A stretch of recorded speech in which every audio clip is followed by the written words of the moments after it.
Sanggar Cerita mempersembahkan Sabda Pandita Ratu.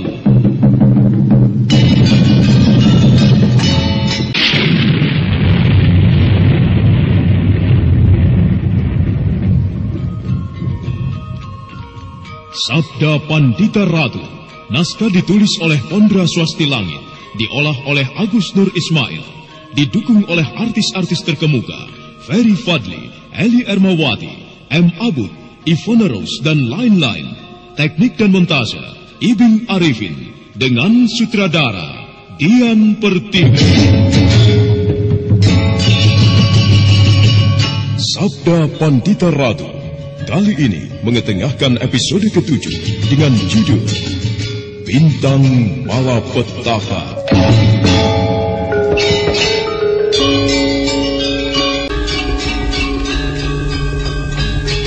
Senopati Diposari kecewa sekali karena laporannya ditanggapi biasa-biasa saja oleh aku, Tunggul Amatung. Sambil menatap ke langit timur, dia mendesah. Sementara Kebo Ijo sendiri hanya diam tak bergeming melihat kawannya kecewa.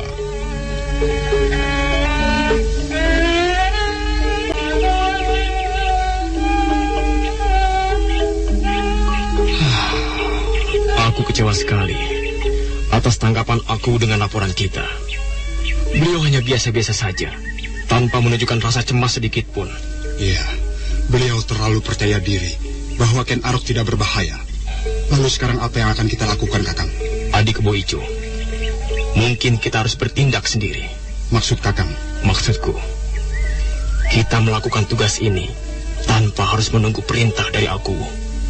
Dan yang paling penting adalah kau. Kau harus bisa mengetahui apa rencana Ken Arok sampai sejauh-jauhnya. Lengah saja sedikit, maka nyawa aku Tunggul Ametung taruhannya. Iya, Kakang. Aku akan terus berusaha dekat dengannya. Kalau kita mengetahui apa rencananya, dengan begitu kita dapat menggagalkannya. Benar. Kalau perlu, redakanlah dendam yang mendekam di hatinya. Apapun langkah yang tepat dan baik akan kulakukan, Kakang. Iya. Mudah-mudahan saja kita dapat menjaga keselamatan junjungan kita.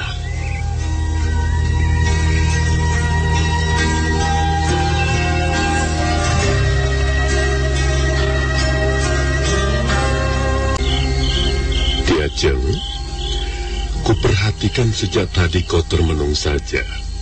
Ada apa?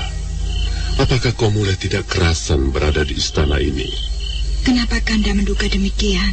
Aku hanya khawatir, Diajeng.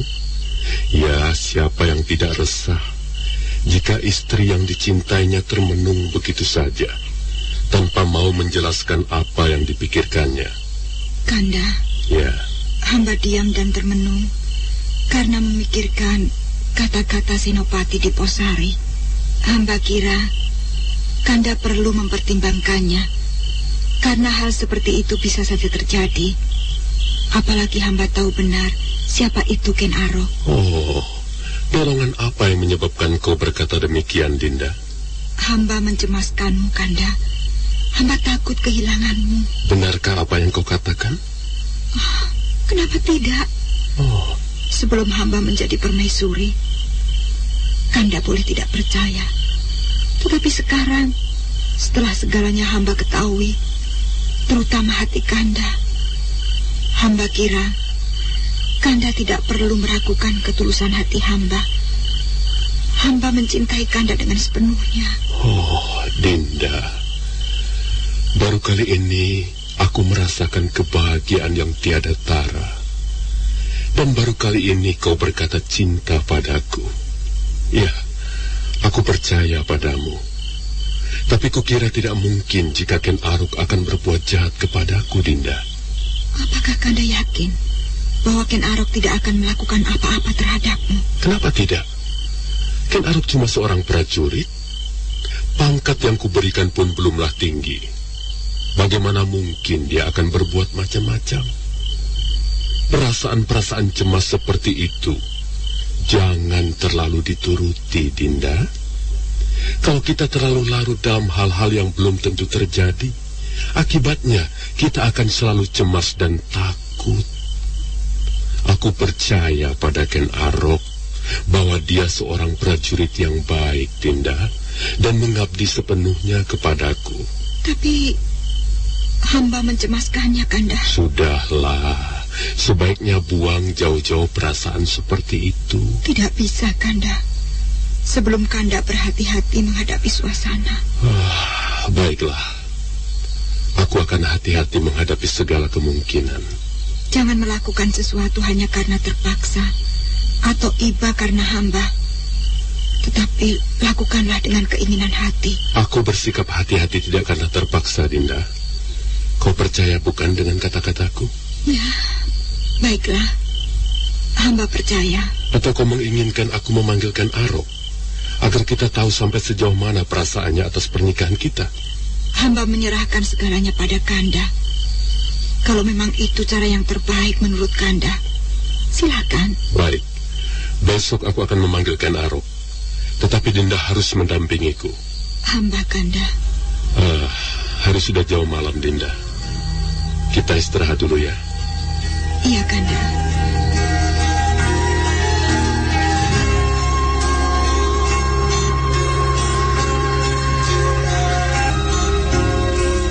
Malam terus mengalir tanpa bisa dicegah.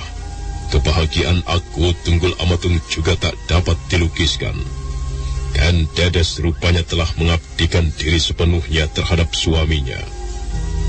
Malam menepi semakin jauh, dan akhirnya Sang Bagaskara pun tersenyum dari celah-celah pebukitan.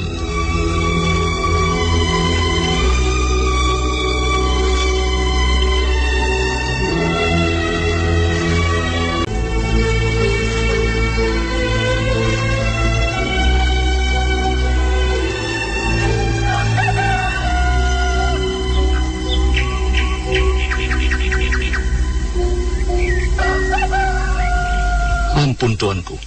Apakah Tuanku manggil hamba? Iya.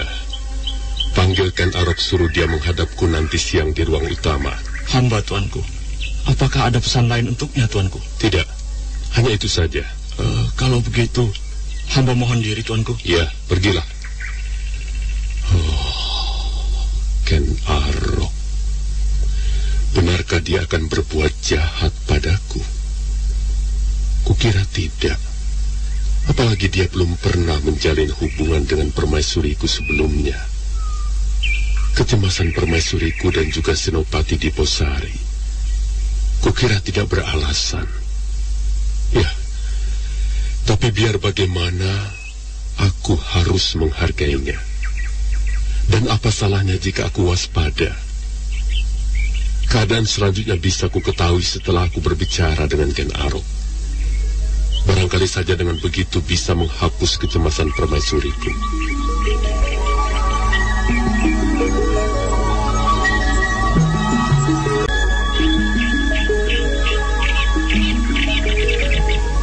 Maaf, Tuan Ken Arok. Tuan dipanggil aku siang ini. Ada urusan apa sehingga aku dipanggil? Saya tidak tahu, Tuan. Aku hanya berpesan begitu saja. Ada apa dia memanggilku? Apakah dia sengaja memanggilku untuk menyakiti hatiku? Keparat. Coba saja jika dia berani mempermainkan aku. Sebaiknya sekarang kuturuti saja apa keinginannya. Dan aku akan bersikap wajar di depannya. Bagaimana, Tuan Ken Arok? Baiklah, prajurit. Ayo.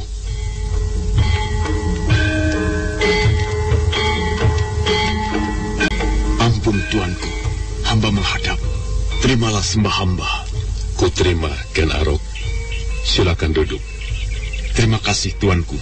Hampir sepekan aku menunggu kehadiranmu di ruang utama, Ken Arok. Tetapi kau tidak kunjung datang. Padahal kau sudah kembali dari hutan Pelampangan. Kenapa tidak segera melaporkan tugasmu, Ken Arok? Hamba memang sengaja untuk tidak melaporkannya dulu, Tuanku. Kenapa? Aku kira kau pun sudah tahu bahwa aku menunggu laporanmu. Bukankah setiap prajuritku jika selesai melakukan tugas, dia akan segera melapor? Sekarang, ku minta kemukakanlah apa alasanmu sehingga menunda laporan itu. Baik, tuanku. Alasan hamba sebenarnya demi ketenangan tuanku. Bukankah pada saat-saat seperti ini, tuanku sedang menikmati bulan madu bersama tuanku Permaisuri? Apalagi, hamba berpendapat bahwa persoalan para perampok di hutan Pelampangan hanya soal kecil yang tidak patut mengganggu kebahagiaan tuanku. Tidak, Ken Arok. Persoalan para perampok itu bukan persoalan kecil. Sebagaimana berat ataupun ringan, jika aku telah memberikan tugas, maka wajib dilaporkan setelah tugas itu selesai, tanpa harus menunda-nunda waktu. Oh, kau telah melakukan kesalahan besar, Ken Arok. Ampunkanlah hamba, tuanku. Hamba menyadarinya, kalau memang sikap hamba salah. Sekarang aku ingin dengar bagaimana laporanmu. Baik, tuanku. Jumlah para perampok yang bersembunyi di hutan itu sekitar 20 orang. Yang membangkang terpaksa kami bunuh, dan selebihnya menyerahkan diri. Kemudian kami bawa ke Tumapel untuk segera dihadapkan kepada pejabat adiaksa. Diadili sebagaimana hukum yang berlaku dan sesuai apa yang dilakukan mereka. Bagus. Aku senang kau berhasil melakukan tugasmu. Ya, ternyata tidak sia-sia apa yang dikatakan Paman Lohgawe, bahwa kau seorang laki-laki yang hebat. Aku bangga mempunyai prajurit sepertimu, Ken Arok, dan aku pun berharap di saat-saat selanjutnya kau dapat melakukan tugasmu dengan baik. Dan di samping itu, aku juga berharap kau mengabdi sepenuhnya padaku. Hamba, tuanku. Tunggul Ametung tidak akan melupakan jasa-jasamu, dan suatu saat aku pun harus memperhatikan jabatanmu, Ken Arok. Terima kasih, tuanku. Ken Arok, sekarang aku ingin membicarakan soal lain. Tetapi sebelum itu aku menginginkan kau bersikap terbuka. Aku paling senang jika orang yang bicara denganku adalah orang yang terbuka. Apalagi pembicaraan ini menyangkut masalah pribadi. Bagaimana, Ken Arok? Ya, hamba memang paling senang bersikap terbuka. Karena dengan demikian, kita akan saling mengetahui isi hati kita masing-masing. Benar, memang itu yang kumaksudkan. Namun aku juga menggarisbawahi, janganlah dari pembicaraan ini melahirkan rasa sakit hati. Kukira kau pun mengerti. Bagaimana? Hamba mengerti, tuanku. Bagus. Ken Arok, kau kenal dengan permaisuriku ini?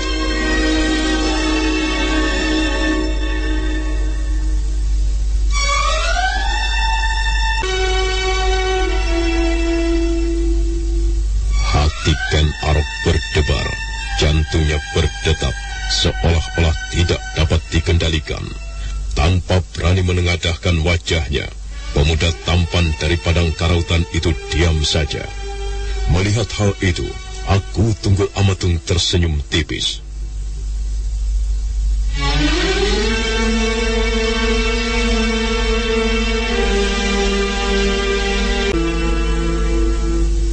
Bagaimana, Ken Arok? Kenapa kau diam saja? Apakah kau masih belum bisa bersikap terbuka? Atau barangkali kau memang tidak mengenal permaisuriku ini? Ampun, tuanku. Hamba mengenal Garwa Patmi, tuanku. Sejauh manakah kau mengenalnya? Tuan Permaisuri Kendedes adalah putri seorang empu yang tinggal di desa Panawijen. Empu itu bernama Empu Purwa. Oh. Lalu bagaimana perasaanmu terhadap permaisuriku? Ampun, tuanku. Apakah pantas jika hamba menjelaskan bagaimana perasaan hamba terhadap Tuan Permaisuri? Kenapa tidak? Bukankah kita sudah bicara untuk saling terbuka? Bicara saja. Aku tidak akan tersinggung, apalagi untuk sakit hati, Ken Arok. Baiklah, tuanku. Silakan. Beberapa waktu yang lalu ketika Tuan Permaisuri masih berada di desa Panawijen, hamba memang tertarik dan berniat memperistri. Seperti halnya Senopati Narasinga dan juga Senopati Banjarsari begitu menggebu-gebu untuk mendapatkan permaisuri. Tetapi itu beberapa waktu yang lalu. Dan sekarang, gadis yang bernama Kendedes itu sudah menjadi permaisuri, menjadi garwa patni tuanku. Oh, saat itu memang bukan kesalahanmu, Ken Arok. Atau kesalahan siapa saja yang tertarik pada kecantikan permaisuri Kendedes. Karena istriku waktu itu belum menjadi milik siapa-siapa. Iya kan? Tetapi sekarang Kendedes sudah menjadi istriku, menjadi garwa patni yang paling kucintai. Nah, Ken Arok, aku juga mau tahu bagaimana perasaanmu sekarang. Apakah kau pun masih berniat untuk merebut Kendedes dari sisiku?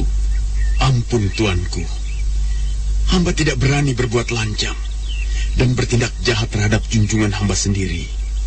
Hamba menyadari bahwa gadis yang selama ini hamba idam-idamkan telah menjadi seorang permaisuri. Bagus, aku senang mendengar jawabanmu itu. Kau memang harus menyadari dengan siapa Kendedes menikah. Aku menguasai Tumapel. Tidak mudah untuk disepelekan oleh siapa saja. Apalagi kau, Ken Arok, yang hanya mempunyai jabatan sebagai pimpinan pengawal. Tapi aku senang sekali. Ya, bangga juga terhadapmu, Ken Arok.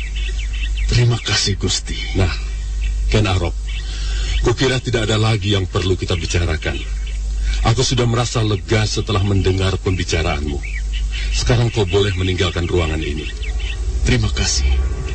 Hamba mohon diri, tuanku. Silakan.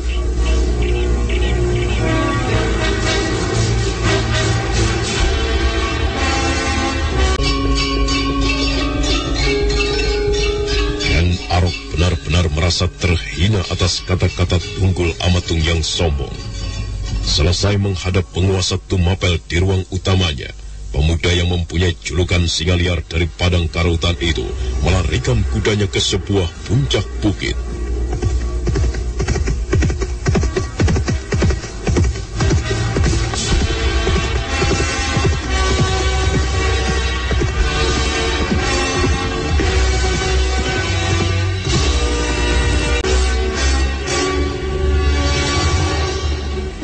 Dari atas puncak bukit itulah, Ken Arok mencoba melampiaskan amarahnya. Sambil menatap tajam ke arah di mana istana Tumapel berada, Ken Arok berteriak keras.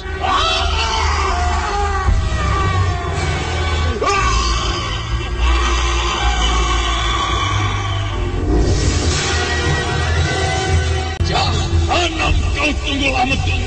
Jahanam! Aku memang harus membunuhmu. Kau telah berani menghinaku di depan Kendedes. Aku tidak terima. Aku tidak terima.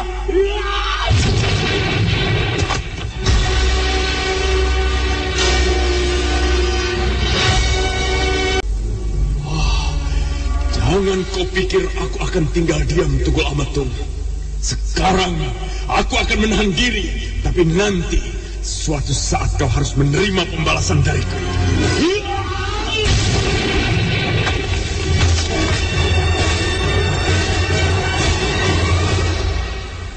Kembali Ken Arok menghantam bongkahan-bongkahan batu besar itu hingga hancur.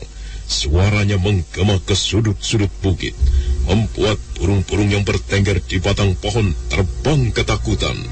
Setelah beberapa saat melampiaskan kemarahannya, Ken Arok kemudian bersandar di sebuah pohon. Dadanya masih kembang-kempis membuang lelah.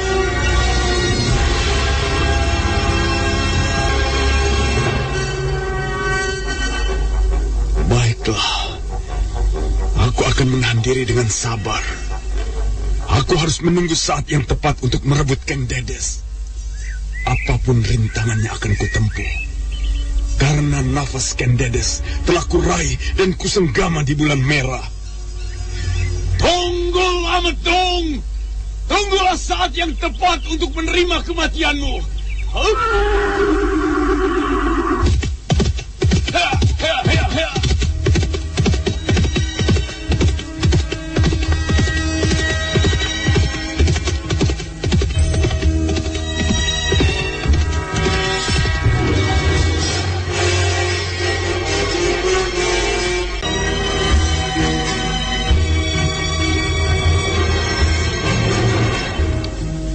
Kita tinggalkan sejenak kemelut yang sedang dihadapi oleh Ken Arok.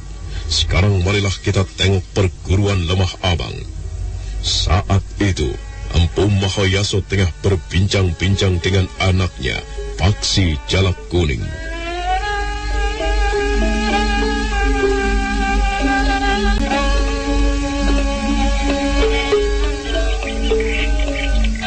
Bagaimana sekarang keadaan tubuhmu, Jalak Kuning?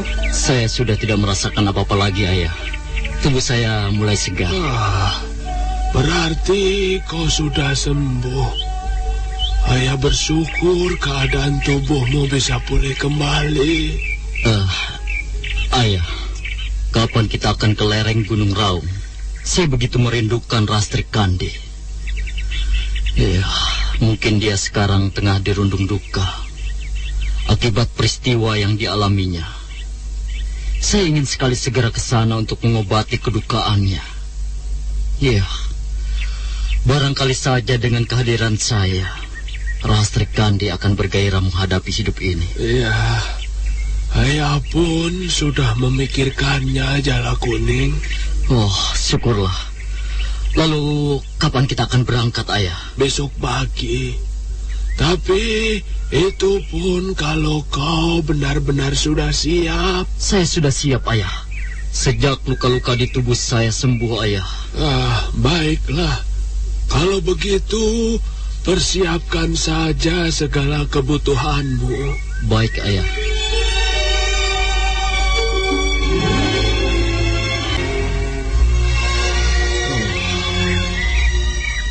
Sudah beberapa pekan ini, aku selalu membayangkan wajahmu.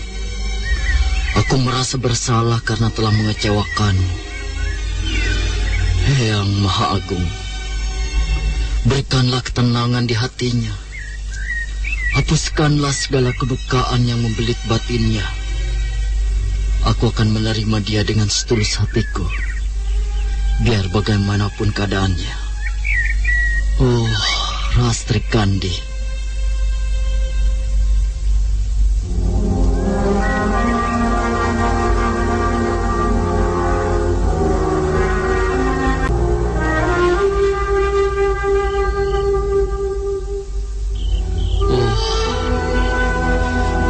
Suasana terasa sunyi sekali.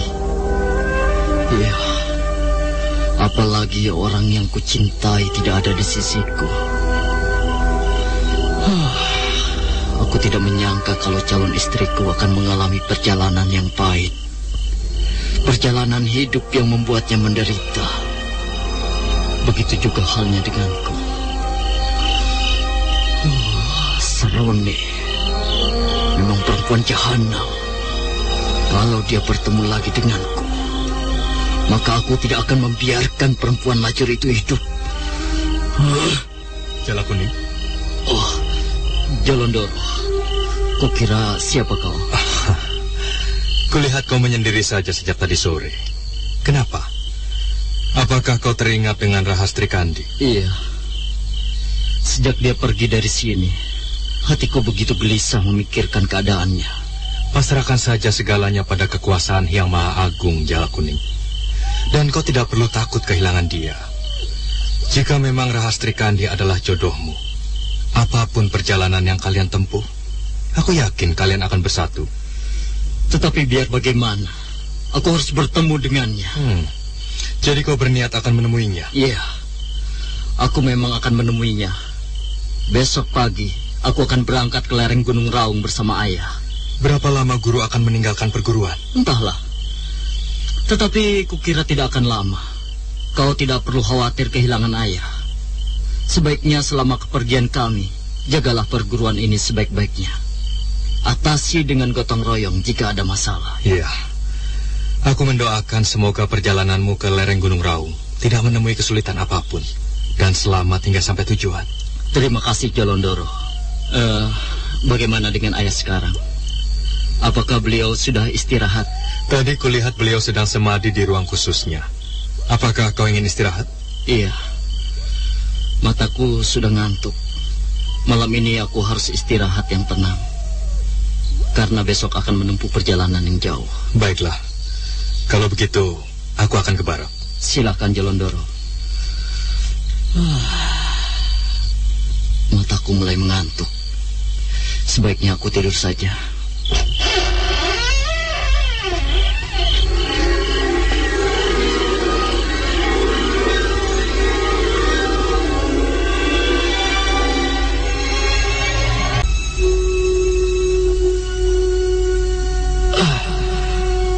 Berada di mana aku sekarang? Kenapa tempat ini terasa asing sekali bagiku? Bukankah hari ini aku harus ke lereng Gunung Raung? Tetapi kenapa aku berada di tempat yang tidak kukenal? Aneh. Jala Kuning, apa yang kau pikirkan? Kenapa kau merasa asing berada di tempat ayah ini? Apa? Tempat ayah? Sejak kapan ayah mempunyai tempat seperti ini? Manusia tidak akan pernah tahu bahwa dia mempunyai tempat seperti ini. Sang Penciptalah yang memberikannya, Jala Kuning. Sejak kita belum ada, tempat sunyi ini sudah disediakan. Kita bisa tahu mempunyai tempat seperti ini jika kita tidak lagi berada di alam fana. Tunggu. Aku semakin tidak paham dengan apa yang ayah katakan. Kelak kau akan memahaminya, Jala Kuning. Sekarang ayah mungkin tidak bisa menemanimu lagi. Apalagi untuk memberikan apa yang kau inginkan. Tidak. Ayah harus menolong saya. Bagaimana mungkin saya bisa bertemu dengan Rastri Kandi dan orang tuanya kalau ayah tidak menolongku? Ayah jangan berkata begitu. Aku harus mengatakannya, Jala Kuning, karena alam kita sudah berbeda. Apa maksud ayah? Ayah sudah tidak ada, Jala Kuning. Kau lihat perguruan Lemah Abang. Sekarang sudah bermandikan warna merah. Warna merah artinya darah. Nah, selamat tinggal anakku. Tidak, itu bukan perguruan Lemah Abang. Ayah! Ayah! Di mana kau, ayah? Ayah!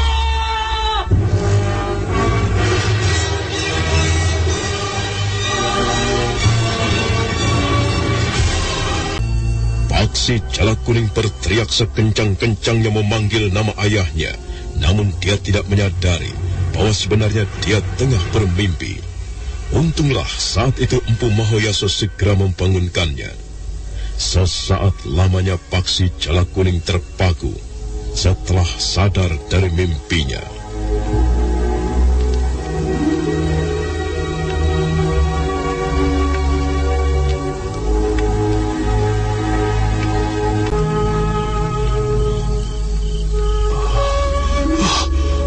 Bermimpi, Paksi?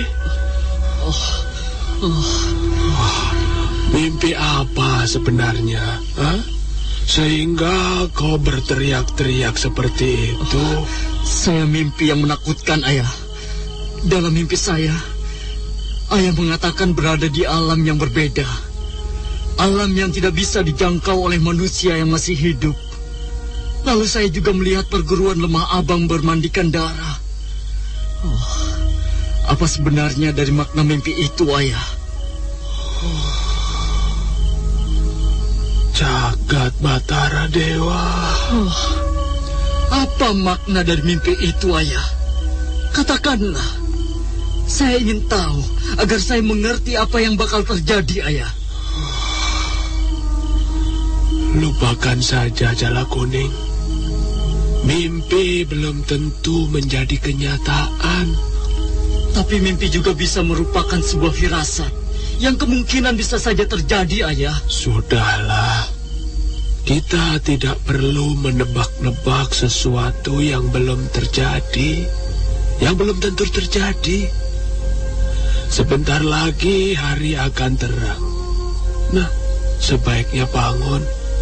Siapkan keperluan yang belum kau kerjakan. Iya, baiklah, Ayah. Aku seperti mempunyai keyakinan bahwa mimpiku tadi merupakan sebuah firasat. Tapi entah firasat apa yang bakal terjadi di perguruan Lemah Abang ini.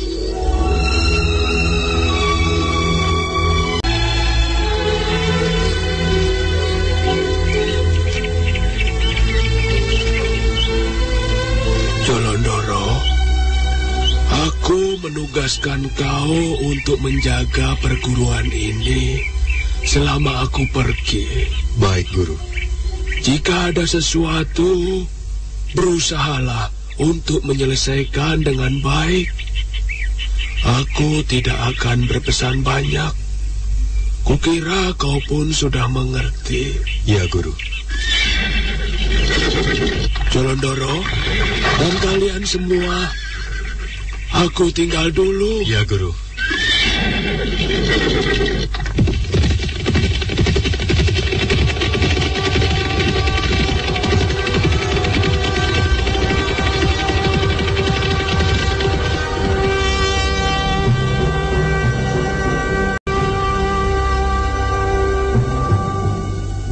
Pagi itu juga, Aksi Jalak Kuning dan ayahnya meninggalkan perguruan Lemah Abang untuk menuju lereng Gunung Raung. Suasana nampak cerah. Keduanya berkuda menyusuri jalan setapak yang masih dibasahi embun. Sementara fajar pagi belum beranjak dari punggung bukit.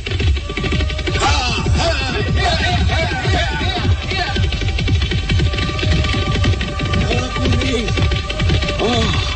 Kulihat sejak tadi kau diam saja. Seperti ada sesuatu yang kau pikirkan. Saya masih memikirkan tentang mimpi semalam, Ayah. Ditambah lagi dengan perasaan lain ketika akan meninggalkan perguruan. Apakah Ayah sama sekali tidak memikirkan tentang mimpi yang saya alami itu? Ayah sebenarnya memikirkan.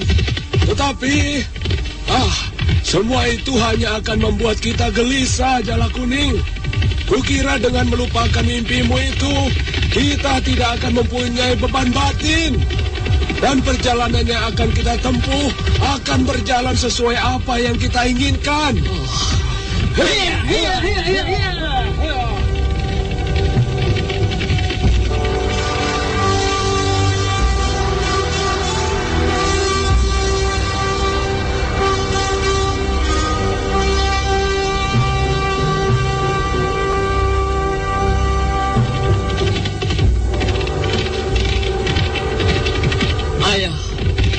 Bagaimana kalau kita berhenti sebentar? Ada apa, Jalak Kuning?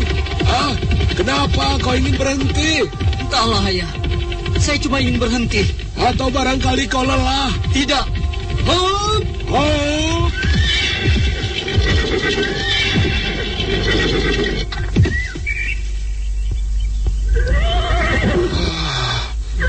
Apakah kau merasakan sakit dalam tubuhmu? Sehingga kau ingin berhenti? Tidak. Tubuh saya tidak apa-apa, Ayah. Dan letih pun tidak. Saya cuma ingin berhenti saja. Hati saya berdebar, Ayah. Kau ini aneh. Sejak sembuh dari luka-luka itu, semakin banyak sikap aneh yang kau tunjukkan. Seharusnya kau berterus terang jika memang ada sesuatu yang kau rasakan. Ayah, aku mendengar langkah kuda menuju jalan ini. Apakah Ayah pun mendengarnya? Iya. Apa yang aneh dengan langkah kuda itu? Kukira jalan ini memang biasa dilalui orang. Iya. Tapi sebaiknya kita lihat siapa orang itu. Barangkali kita mengenalnya. Dengan begitu, kita bisa jalan bersamanya. Ya, terserah kaulah. Oh, ayah, lihat. Oh, bukankah itu Jolondoro? Ah, Jolondoro? Ada apa dengan anak itu?